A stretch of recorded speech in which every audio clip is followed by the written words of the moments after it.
recently got hold of one of these Harley Benton Amarok Baritone guitars. You see very recently still has the hang tag on it.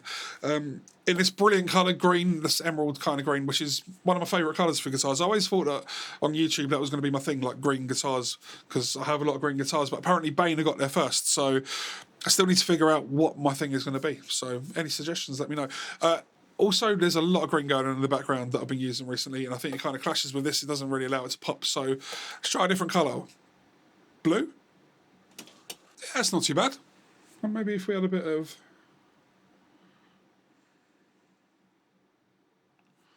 Yeah, I like that. Let's do that.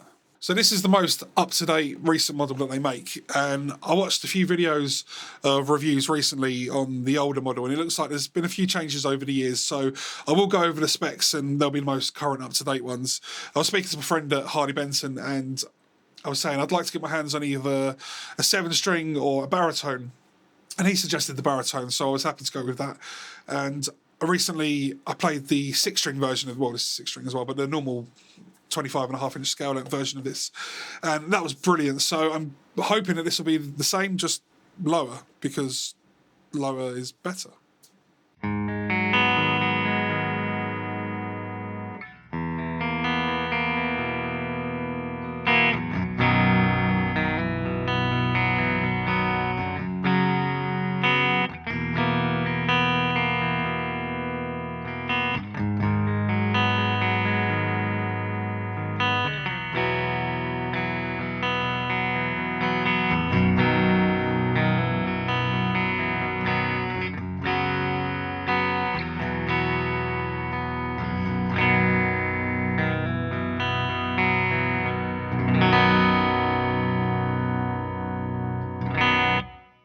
So I think it looks stunning.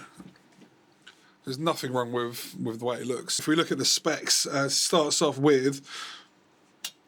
let's talk about the body first. It says the body is mahogany, but as you can see, it's a through neck, but we'll talk about that.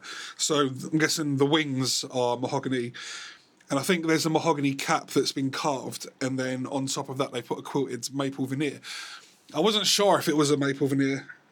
I actually thought it was a piece of an actual maple cap, because I don't know if you've noticed recently, well, in the last, I don't know however many years, but the veneers that they use are just, not Harley Benton, just guitar companies in general, are so perfect. It's kind of ruined the look of, you know, more expensive kind of, you almost want it to have some kind of character. Something that's not quite so perfect, because then it almost feels like it's more real. And it's something that I heard Phil McKnight talk about recently, and I'm not copying him, but it kind of sort of validated that thought process, because he knows what he's talking about, and I'm just me. But yeah, it's a convincing, not over the top, very subtle quilted maple look with a nice satin finish. So the 5-piece neck through body is maple, mahogany, maple, mahogany, maple. So a really kind of sturdy construction. And while I've got your attention, please consider subscribing. It makes such a massive difference. Thank you so much.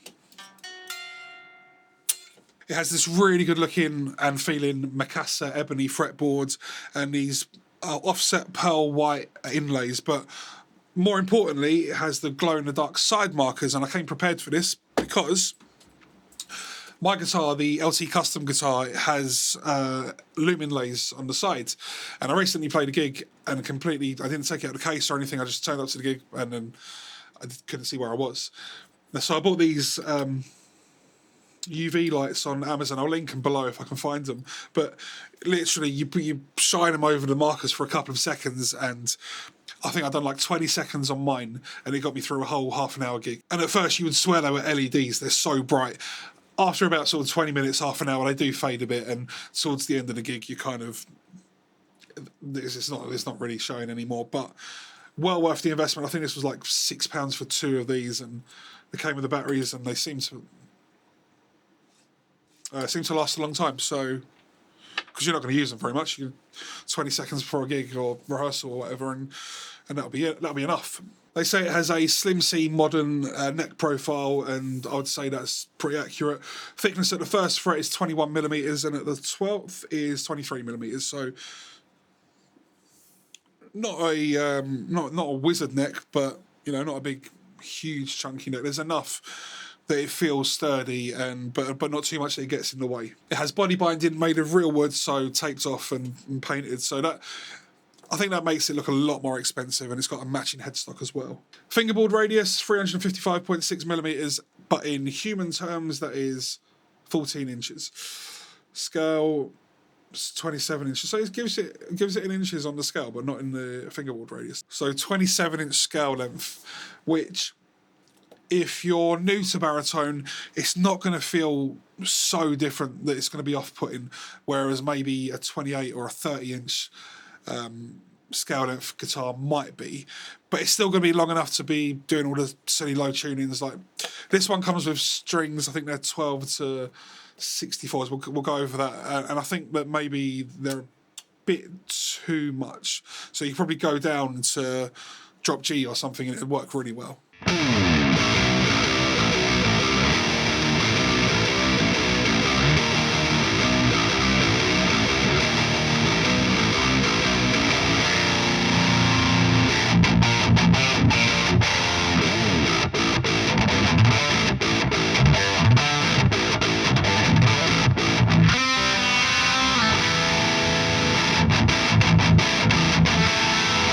A graphite nut and stainless steel frets that have been finished really well.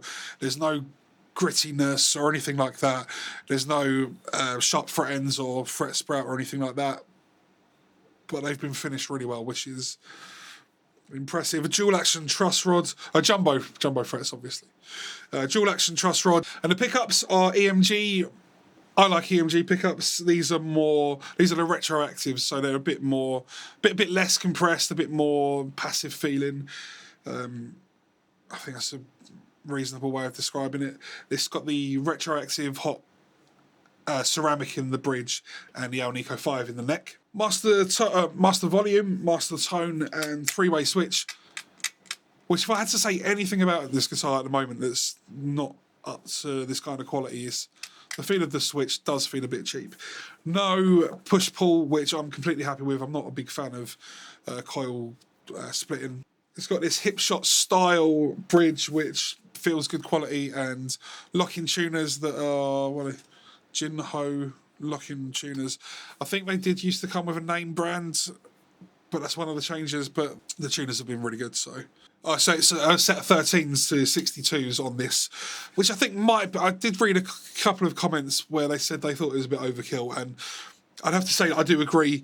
You could probably get away with going a gauge lighter on this, maybe sort of like 12 to 56, 58 with a wound B, wound G, wound third string. Getting myself confused here. Yeah, as long as you've got a wound third and a set of 12s, you'll be fine going B to B. This will get you B to B, of course. It comes tuned like that and designed for that. So I've got it in drop A at the moment, and I've gone a full step down to drop G, and it works perfectly with this gauge of strings. So.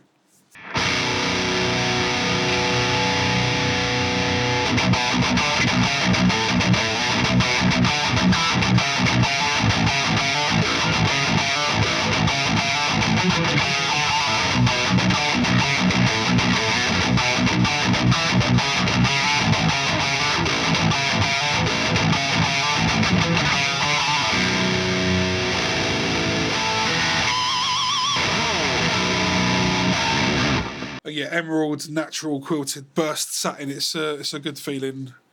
The satin finish on this entire guitar, and made in Indonesia, which I'm sure you're already aware. It's a pretty good thing nowadays. There's nothing to complain about. Nothing wrong with an Indonesian-made guitar. And this guitar is £429, which, when you look at the specs, I think that's a very, very good deal. If you look at a guitar with this kind of specs from other brands, you'd be looking at maybe, for example, a Chapman guitar. They do a baritone that's, I think, about £900, which is a similar kind of spec. Name brand pickup, Seymour Duncan's. I think it's got maybe a couple of extras, like hip shot locking tuners instead of own brand locking tuners. But the design of it is a bolt-on as well, which is usually a cheaper option than a neck-through guitar. So that's nearly twice the price, or about twice the price of this guitar. And then there's the PRS SE277, which is a baritone guitar, a set neck design, so not too dissimilar to this. I think PRS SE pickups, so not branded pickups. And that's about £900 to £1,000. So again, twice the price of this. Would I rather it say PRS or Chapman on the headstock? Maybe. Harley Benton's not the coolest name on the headstock, but that is pretty much the only downside. And when you really think about it, like you turn up to a gig and you're playing a Harley Benton and it sounds this good and it looks this good and you're playing as well as you do, probably a bit more impressive. So maybe it is a cool thing. I think Ibanez makes something in the £800, the black label, iron label, something like that. And again, that would be a sort of competitor to this guitar, but a lot more money.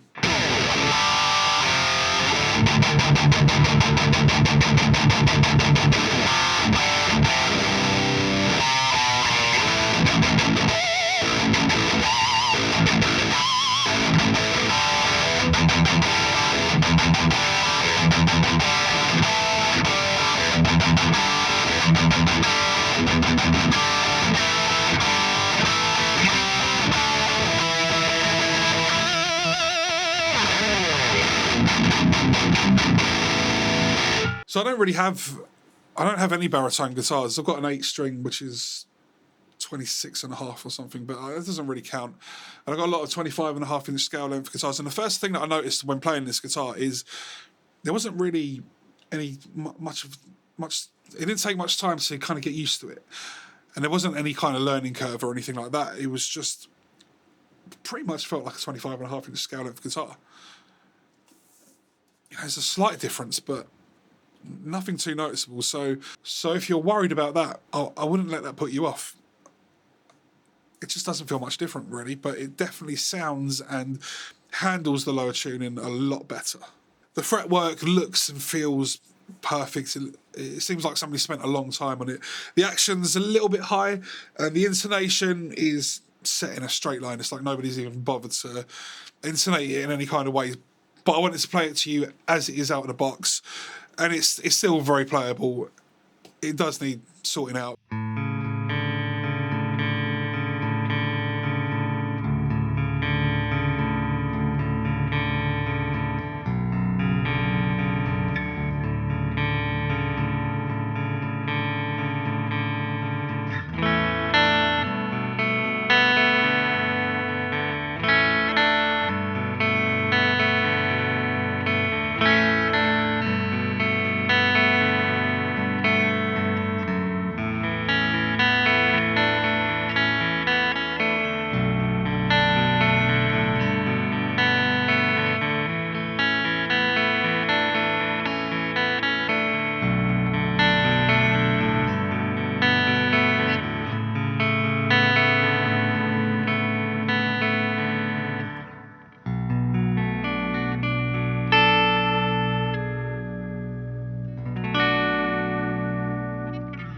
I don't play baritone tuning enough for me to really warrant a really high-end baritone guitar.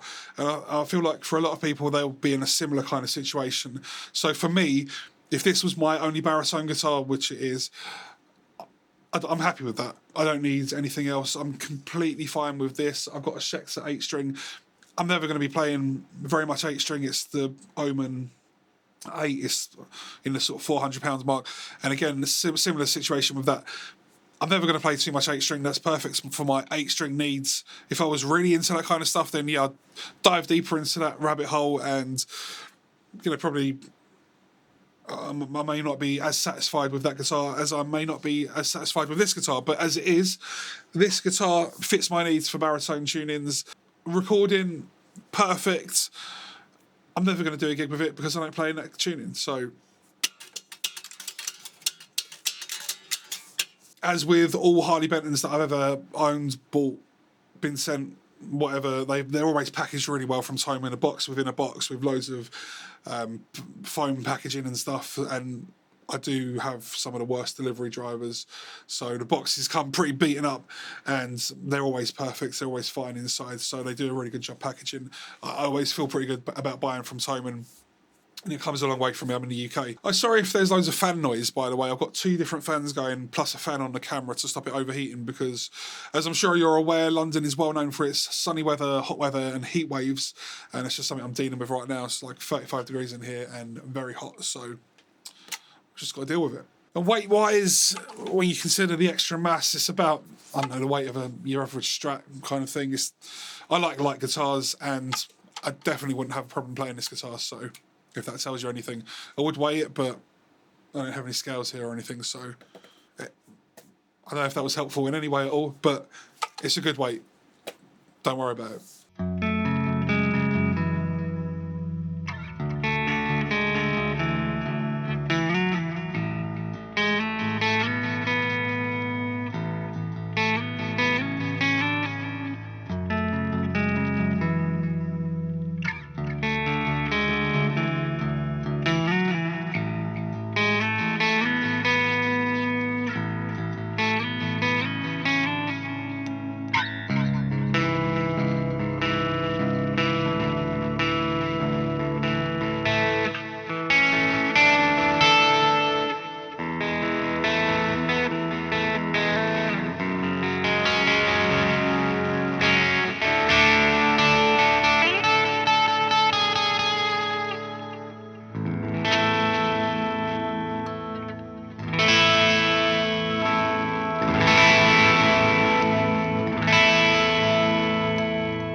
The paintwork, I can't find any flaws in it. I've looked took it outside and looked in the sunlight. I can't see any problems with it all. It's been finished really well. No tooling marks or anything like that on the fretboards that I can notice. I really like the spoke wheel truss rod adjustment. I think that unless it's a vintage kind of guitar, most guitars should just adopt this kind of method of adjusting the truss rod, because it just makes life so much easier. Because it is only a 27-inch scale length and not a huge jump, lead playing is just as easy as it is on pretty much any other normal guitar.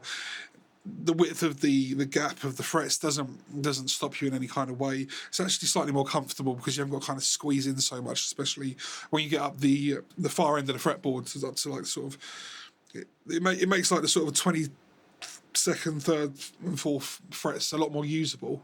I'd even go as far to say that this is the best value for money baritone guitar you can buy. Within this price range, I can't find anything else that even compares spec-wise to this. I've had a good look online and I can't find it. If you know of anything, please let me know down below, because I'd love to check it out. I'd love to compare it. I think unless you're going to spend twice the amount of money on a guitar like this, you won't find anything for this kind of price. Does that make sense? I don't know if that makes sense, but yeah, if you want a brand on the headstock, you're going to have to pay a lot more. I don't think it's worth it, really. It's not worth it for me in my situation. It might be worth it for you if you're in a band and you use baritone. If you want a backup baritone, if you've got like a high-end baritone and you want like a backup for that, then yeah, this is what you want. If you like this guitar and are looking at similar kind of models, then please check out this video I made here. It's the little brother to this guitar. It's 25.5-inch scale length. I'd still probably go with this guitar over that, but do check it out. It's a really good video. Well, the video's fine. It's a really good guitar.